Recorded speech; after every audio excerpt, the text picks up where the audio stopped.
नाज़रीन, उस्ताद साहब से बड़ी अच्छी बातें हो रही हैं और इनके बारे में बहुत कम लोगों को मालूम है कि ये बजाते ख़ुद बहुत अच्छा गाते भी हैं, क्योंकि मैंने तो खुद सुना हुआ है इनको। थोड़ा सा गाते हैं, इनसे कुछ सुनेंगे भी। मगर एक सवाल मेरे जहन में घूम रहा है, राग और रागनियाँ एक मुश्किल सिंफ है। 7 सुरों का राग, 5 सुरों की रागनी, राग, उनके दरमियान, उनका चलन, उनकी वापसी।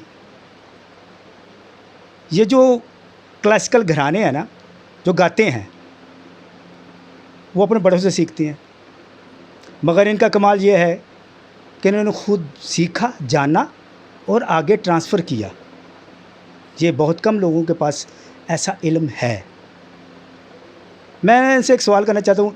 उस्ताद जी, मेरा एक सवाल है कि 7 सुरों का राग, 5 सुरों की रागनी, इसमें फ़र्क क्या है? ये ना कि एक दौर था वो हिंदुओं के मुताबिक, जब वो 6 राग और 36 रागनियाँ 30 सिलसिला था, तब तक 2 रागनियाँ थीं। तो जब ये ठाट सिस्टम बन गया तो फिर वो रागनी का कंसेप्ट ख़त्म हो गया, फिर हर चीज़ को राग ही कहा गया। अब वो रागनी इस्तेमाल नहीं होता। ये कभी कभी तो ऐसा भी होता है कि एक ही ठाट के 3 राग होते हैं। अब वो तो है ना कि एक ठाट में जैसे काफ़ी ठाट है, उसमें बागेश्वरी भी है, भीम पलासी भी है, कि भीम पलासी में 5 जा रहे हैं, 7 आ रहे हैं, इस तरह बागेश्वरी में भी। तो वो अब सब चीज़ों को राग ही कहा जाता है। अब वो रागनी कहीं भी हिंदुस्तान में भी इस्तेमाल नहीं होता। वो को आज से तो 200 साल पहले वो कंसेप्ट जो था ना, ख़त्म हो गया। नहीं, सोनी तो रागनी नहीं है। नहीं, वो अब वो एक दौर में कहा जाता था, अब राग ही कहा जाता है। अच्छा। जब भी अनाउंसमेंट होता राग, इनसे राग सोनी सुने, ये है। नहीं, उसको कहते हैं कि ऊपर ही उसको गाया जाता है। उसके सुरों की, उसको की जो चलन है वो ऊपर ही है, नीचे आए तो बदल जाती है। सुर से पूरिया बन जाएगा, मारवा बन जाएगा। मारवा तो दरमियान में गाया जाता है। हाँ, वो ही ना ये। तो अच्छा, कभी ये सोचा कि अगर यही तीनों, एक मेल, 2 मेल है, एक फीमेल है, कभी कंसेप्ट बना ज़हन में आया आपके? नहीं, वो तो पुरानी बात थी, अब तो नहीं आता। अब तो हर चीज़ को हम वो राग ही समझ रहे हैं। वो अब जब, लेकिन ये काम भी बहुत कम लोगों ने किए कि उसकी फीलिंग जो है वो सलामत अली खान जैसी किसी ने नहीं दी। बात तो एक जगह आ जाती, ऊपर अब वही तो मैंने बताया, बहुत लोगों ने, बहुत नीचे। और मतलब हमारे उस्ताद छोटे गुलाम अली खां, बड़े गुलाम अली खां भी सोनी बहुत अच्छी गाते थे, उनको पसंद थी। तो लेकिन मैंने बताया जैसे रागों को खान साहब ने बयान किया, वो लोगों को बांध देना, कैप्चर कर लेना, ऐसा काम होगा। तो ऐसा होना चाहिए ना, जो भी गाए वो सुर इस तरह लगाए। मेरी जो ख्वाहिश है, बस जोर भी हो, ठीक है, तैयारी भी हो, लहकारी भी हो, लेकिन लोगों को कैप्चर करने के लोग सलामत अली खां आ करते थे ना, तो बड़े बड़े बुजुर्ग इस तरह, और सलामत खां जिम्मेदार हो, बात वाह वाह तो तेरियाँ खैरा, मतलब वो अंदर उतर जाते थे। गाने वालों को इनको फॉलो करना चाहिए। तो अमानत अली खान, फतेह अली खान हो या सलामत अली खां की वो जो फीलिंग है ना, ठहराव जो है, वो एक दर्द जो है उनका, वो सुर से इश्क, उसको फॉलो करके ये लोगों को कहें कि आगे बढ़ाएं। अच्छा, आपकी बात को बढ़ाऊं, उस्ताद सलामत अली खान ने ना, वो एक बरसी हुआ करती थी फैसलाबाद में, नुसरत फ़तेह अली खान साहब के वालिद साहब की बरसी होती थी। मैंने सुना है कि उस्ताद सलामत अली खान वहाँ पर कलावती, अबोगी कांगड़ा है, वो दूसरा है, पुरिया कलान है, बैरो है। मगर कलावती के बारे में एक बात थी कि वो ऐसा राग गाया था उन्होंने कि वो कहते हैं 5 घंटे तक चला गया था। जाहिर है वो बस ये तो असर है ना, वो अल्लाह की देन है। तो ऐसा हो जाए तो बहुत कम लोगों से होता है।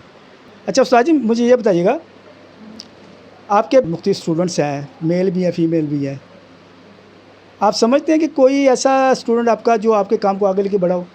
वो बस मैंने बताया, गाने में तो फ़हीम के अलावा फ़िलहाल कोई नहीं, कि जो इस लेवल पे ले आया हो, कि जो करने वाले, घराने वाले लोग फ़हीम की तारीफ़ करते हैं। इसमें दरअसल गैरत करनी पड़ती है, कुछ अल्लाह का कर्म हो, वो गैरत हो, उस काम को उस माहौल में बैठे मुश्किल तबले वालों के साथ गाएं। अब ये सारे लवाजमात हों तो गवैया बनता है ना। तो फ़हीम को वो मिल गए थे, शौकत साहब साथ बजाते थे, उनके भाई जानुल हसन बजाते थे, उस्ताद तालिब हुसैन खां फ़हीम के साथ बजाते थे, उसके बाद वो बुल्ली खां हमारे पास आते थे, उन्होंने कितनी कितनी देर बजाना। गुलाम बाज के वालिद वो गुलाम हसन कोक, उन्होंने साथ बजाना। अब इतने लोगों में गुलाम बाज खुद आते थे, वारसी, इन लोगों के साथ, बल्कि तारी खान वो फ़हीम से बड़ी दोस्ती, साथ बजाना। सजाद घंटों फ़हीम के साथ बजाया, कमाल का तबले था ना। तो तब जाके बनता है, ऐसे नहीं बनता वो, ये बातें उसे थोड़ी बनता है। तो वरना तो बंदा उठाड़ी भी वो होता ही रह जाता अगर ऐसे माहौल इसी पे है ना, एक सवाल है मेरा आपसे, कस्बी और अताई ये दोनों को आपने सिखाया है, बताया है, मज़ा किस में आया?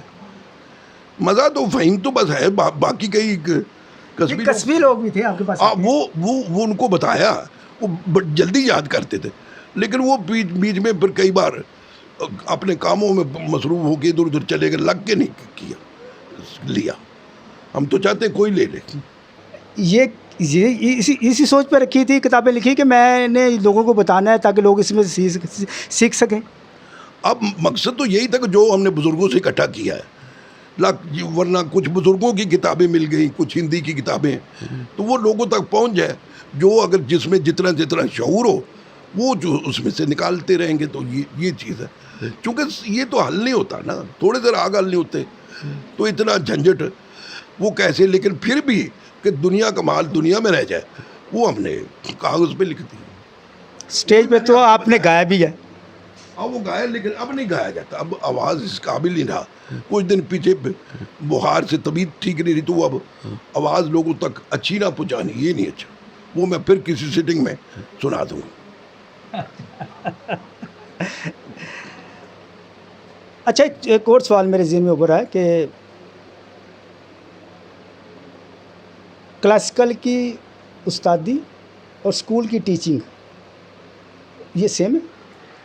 नहीं, ये सेम तो नहीं है। अलबत्ता देखिए ना, मैं जिस स्कूल में पढ़ाता हूँ, मैं म्यूज़िक, वो हमारी प्रिंसिपल को शौक़ है कि म्यूज़िक जो है वो आगे बढ़ता रहे। तो बाकायदा किताबें हम बताते हैं कि अमीर खुसरो कौन थे, सदारंग कौन थे, तानसेन कौन थे, राग की डेफिनेशन, मात्रा, ताल। तो वहाँ बच्चों को बताते हैं, वो कहती हैं कि चलें ये अच्छे लिसनर ही बन जाएंगे। तो लेकिन वो तालीम और चीज़ों पढ़ाए जाना और कहाँ वो सिखाने में तो ये नहीं, पाकिस्तान में बड़ा मुश्किल है कि घंटा को किसी को आवाज़ लगवाएं। अब ये किस में हिम्मत है, वो खुद भी बंदा किए जा रहा है, वो भी कर रहा है, फिर दूसरा रे लग रहा है। वो जब वो गायकी अंग बने तो फिर आहिस्ता आहिस्ता शुरू हो, फिर कोई ताल की तालीम होगी। तो ये काम मुश्किल भी है, सीखने वाले भी इतना वक्त नहीं देना चाहते, जल्दी में आप भी समझते हैं। तो सिखाने वाला, अब देखा ना, मैं अकेला ही तो नहीं ना, बाकी लोग तो उनके पास वक्त ही नहीं। तो हुसैन गुल्लू हैं, वो कुछ बुज़ुर्ग भी बीमारी में, वो इतनी हिम्मत नहीं कर सकते। मैं तो ज़बरदस्ती अपने साथ ज़्यादती करके इस उम्र में आवाज़ लगवाना, वो कुछ कोशिश करते हैं। ये अच्छा, उस दौर में ना, आज से कोई 30-35 साल पहले यहाँ पे सुना है कि बड़े प्रोग्राम हुआ करते थे, वो मुख्तलिफ़ जगहों पे ना जाहिर है बरसीज हुआ करती थी। बरसियाँ होती थी, तो वो उसके साथ क्लासिकल म्यूज़िक गिल्ड गुलाम हैदर खान ने बना रखी थी, सारे लोग मेंबर थे।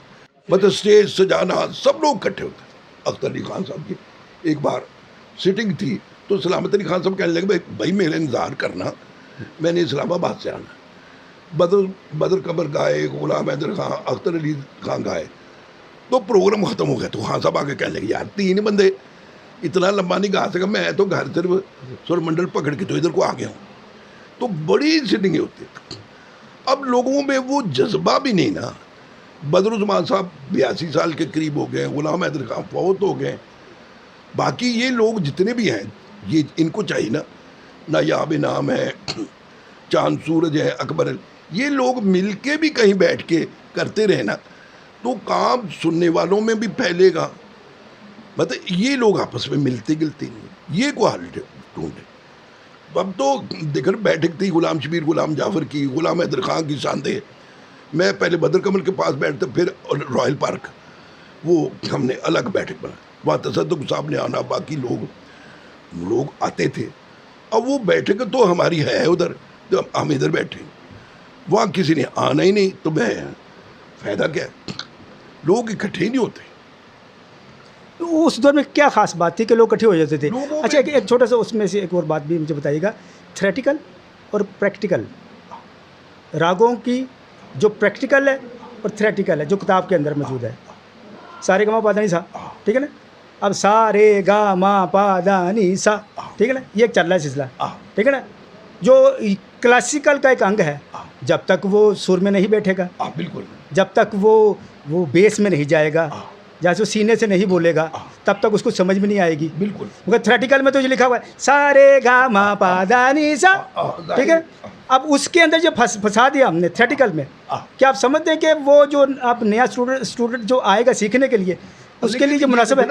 जो नया आता है ना, उसको हम थ्योरी में नहीं डालते हैं, उसको फौरन कहते हैं भाई प्रैक्टिकल करो, थ्योरी तुम जब बाद में सीखना। या तो फिर थ्योरी वो बंदा सीखे जिसने गाना नहीं, ये दो मुख्तलिफ काम है। अगर किसी ने लेक्चर करनी है, कोई बहस करनी है, तो फिर वो थ्योरी करे।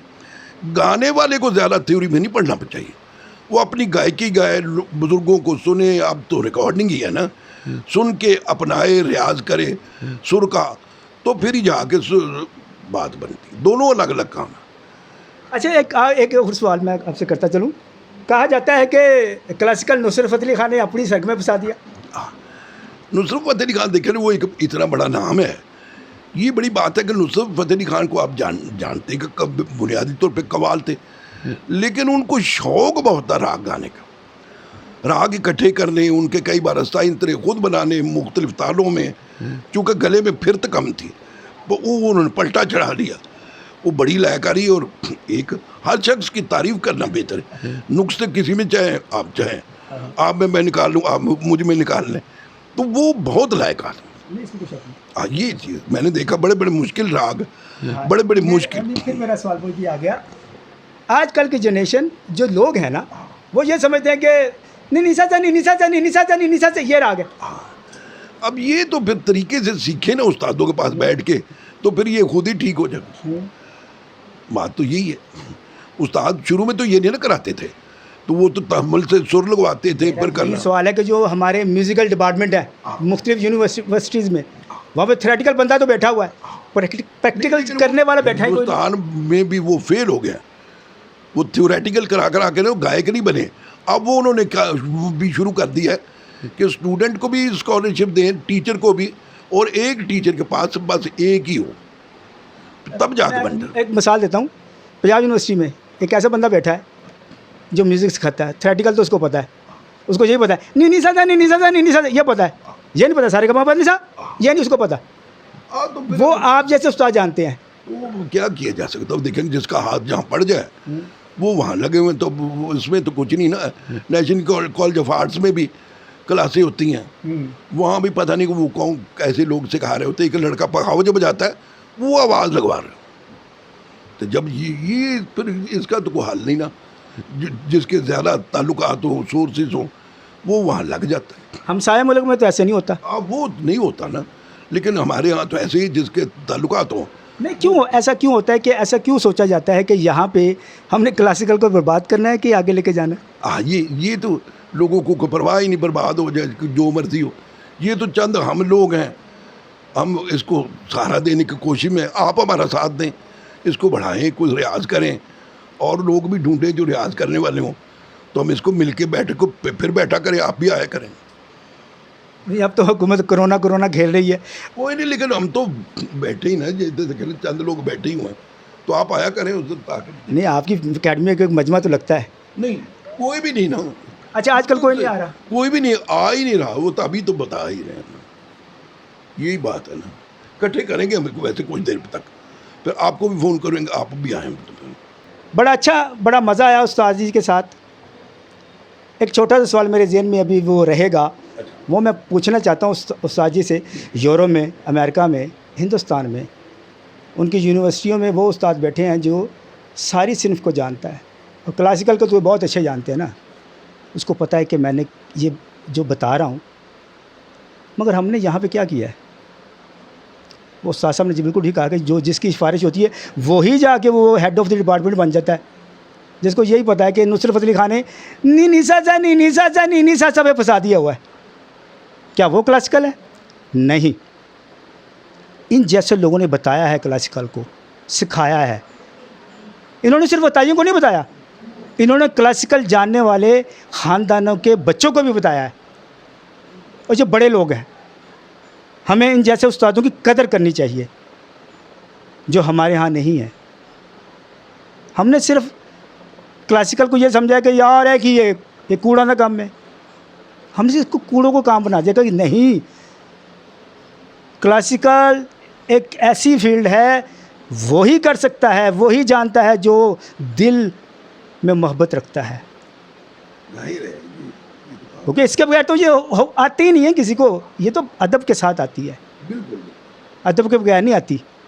तो यही है ना, मैं आपको बता रहा हूँ कि हमने इस काम से इश्क किया, उसके साथ साथ सबसे बड़ी बात यह कि बुज़ुर्गों की दुआएं ली।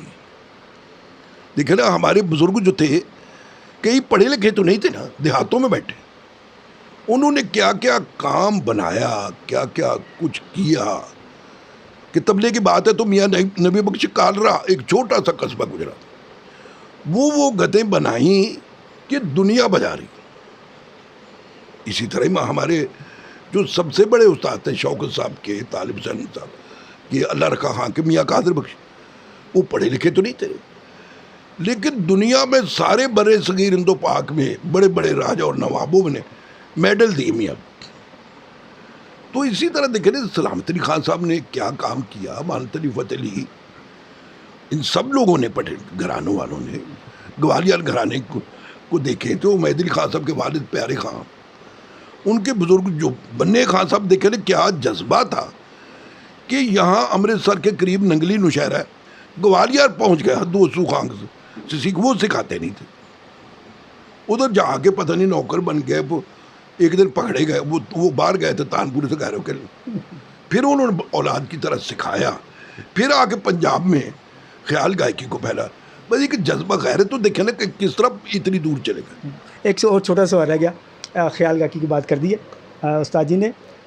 धुरपत और ख्याल गायकी ये दो मुख्तलिफ सिनफ़ें हैं और ये बहुत अच्छी तरह जानते हैं। आइए इनसे पूछें इन दोनों में फ़र्क क्या है। देखिए ना, धुरपत जो है वो तो कहते हैं ना कि सुर जो है सीधा लगे और अलाप वो बड़ा लंबा चूँकि होता है धुरपत में, तबले की जगह पखावज बजती है। अस्ताइंतरे में आप जमजमा मींड मुर्की ये कर नहीं सकते, वो कहते हैं राग ख़राब हो जाता है। ताने पलटे दुर्द की चीज़ें कम होती हैं, वो भी तो धुरपत नुमा दुर्द की चीज़ें होती हैं, को गीत ताल में या दुर्द वो 12 मात्रे में, तो वो फिर चूँकि अट्रैक्ट नहीं ना करती थी। ख्याल गायकी में एक फीलिंग, वो सारे ताने चीज़ें बनी लयकारी, तो वो इधर मोड़ते देखे। लेकिन सलामत अली खान साहब फिर बार बार जिक्र करना पड़ा, क्योंकि उन्होंने धुरपत भी सीखा था, वो जो धुरपत की लयकारी थी उन्होंने ख्याल में डाल के उसको वो इस कदर बड़ा कर दिया कि कमाल। ईस्ट इंडिया में धुरपत का एक बड़ा मैदान है, वहाँ से चलती है धुरपत, पंजाब में आके ये पुखावत जिसे कहते हैं वो तबले में ट्रांसफ़र हो जाती है। तबले की लय और उसकी लय, उसमें क्या फ़र्क है? देखिए ना, पखावत जो एक तो खुले हाथ से बज रही है, तबला ये पंजे से खूबसूरतियाँ पैदा कर रहे हैं। तो धुरपत देखे ना, हिंदुस्तान में तो काफ़ी है, भोपाल में इंस्टीट्यूट है बाकायदा, वो ये हमारी जो गाने वाली आलिया रशीद, वो 4 साल वहाँ सीख के वो बताती है, सुबह सुबह 5 बजे क्लास शुरू हो जाती थी, सिर्फ तानपुरे छिड़ रहे हैं और घंटा डेढ़ 2 सिर्फ आवाज़ लगा रहे हैं सीधी, टीचर वहाँ मौजूद है। उसके बाद छुट्टी हुई, नाश्ता चाय वगैरह हुई, फिर दोपहर को क्लास, थोड़ी सी थ्योरी, फिर वो राग, फिर छुट्टी, फिर शाम की क्लास के बाद 9 बजे वो कह रहे कि सब लोग आराम करें ताकि सुबह ताज़ा दम 5 बजे फिर शुरू हो सके। अब या तो ऐसे ही इधर कैसे हो सकता? नहीं, ख्याल करके तो पंजाब में गाई जाती है ना। बड़े बड़े गुलाम अली खान साहब यहाँ से इंडिया वापस चले गए। ये देखिए ना, तो फिर ये बहुत बड़ी ट्रेजेडी थी। तो आप समझते कि बहुत बड़ा दुख का मुकाम था ये हमारे यहाँ। हाँ यही है ना। तो ये अब वो ये डिसिप्लिन कहाँ से है? खान साहब ने देखा यहाँ तो काम कोई नहीं, वहाँ जाकर उनकी कितनी इज्जत हुई। लेकिन सलामत अली खान साहब ने भी तो देखा ना कितनी मुश्किलों बर्दाश्त से वो पटियाला छोड़ के इधर आ गए। अमानत अली वतनी के वालिद अख्तर हुसैन खान बच्चों को लेकर, लेकिन यहाँ बड़ी इज्जत हुई। उन्हें भी सलामत अली खान साहब को, अमानत अली वतनी, इन लोगों को यहाँ क्लासिकल में बहुत कुछ मिला। शौक हुसैन चले, बंदा संभाल के रखे तो काफ़ी कुछ हो भी जाता। हमारे गायक जो है फतेह अली खान, अल्लाह उन्हें सेहत दे, बहुत बीमार रहे, वेंटिलेटर पे थे, और कुछ जो कुछ होना चाहिए था उनके लिए नहीं हुआ। अब वो घर हैं, अभी वो सही तरह बोल नहीं सकते। तो ये ना फनकारों की खिदमत करना ये हुकूमत का काम है, ये होना चाहिए। इसके लिए कोशिश भी करनी, पर कोशिश करें, एहसास हो तो फिर। पहले कुछ अदारे ना क्लासिकल को सपोर्ट किया करते थे, जैसे कुल पाकिस्तान म्यूज़िकल कॉन्फ्रेंस वाले हैं, कुछ और भी अदारे थे, वो इस पे काम किया करते थे। अब नहीं है। क्या लोग समझते हैं कि अब क्लासिकल ख़त्म हो गया? लोग बस क्लासिकल ख़त्म करने के चक्कर में, ख़त्म तो नहीं ना होता ये। देखे ना कि शफकत के बच्चे गा रहे हैं, उधर पटियाले के नायाब इनाम और लोग गा ही रहे हैं, तो काम रुकेगा नहीं, बनता रहेगा। इसको अलबत्ता हमें चाहिए मिल के कि और आगे फैलाते रहें, को ना हो बैठकों पे सिट के रखे करते करते, अल्लाह बेहतर करेगा बस। नाज़रीन, आज हमारे साथ मौजूद थे उस्ताद परवेज़ पारस साहब, जो किसी तारीफ़ के मुताज नहीं। गायकी में, सिखाने में, क्लासिकल के हर रंग को जानते हैं, तबले की हर अदा को जानते हैं, हारमोनियम की हर सुर को जानते हैं। बताने में ये कमाल है, कोई सीखने वाला बने इनसे। ये बड़े मोहब्बत करने वाले इंसान हैं। आज इनके साथ एक अच्छी सीटिंग हुई। मेरी आपसे यही इल्तिजा है, यही रिक्वेस्ट है कि इन जैसे लोगों की कदर की जाए, इन जैसे लोगों को प्रमोट किया जाए। इनके तो बहुत सारे शागिर्द हैं जो मैदान में हैं, मगर हम चाहते हैं ये जो हमने एक मिशन उठाया है वो ये है कि जो हमारे यहाँ उस्तादों की कदर नहीं करते, उन बेकदरों को समझ आए कि उस्ताद होता क्या है। हम जब तक उस्ताद की इज़्ज़त नहीं करेंगे, रिस्पेक्ट नहीं करेंगे, तब तक हम कुछ भी नहीं सीख सकते। वो कोई भी फील्ड हो, वो सिर्फ गाना बजाना नहीं है, वो पढ़ना पढ़ाई भी है। वहाँ तो वो चल जाता ना, एक असाइनमेंट इकट्ठी करनी है, कॉपी कट पेस्ट, इसमें नहीं है। इसमें कॉपी कट पेस्ट नहीं है, ये सीखना पड़ता है, सीखना पड़ता है, सीखना पड़ता है, और इन जैसे उस्तादों से सीखना पड़ता है। उसके बगैर ये आता भी नहीं है।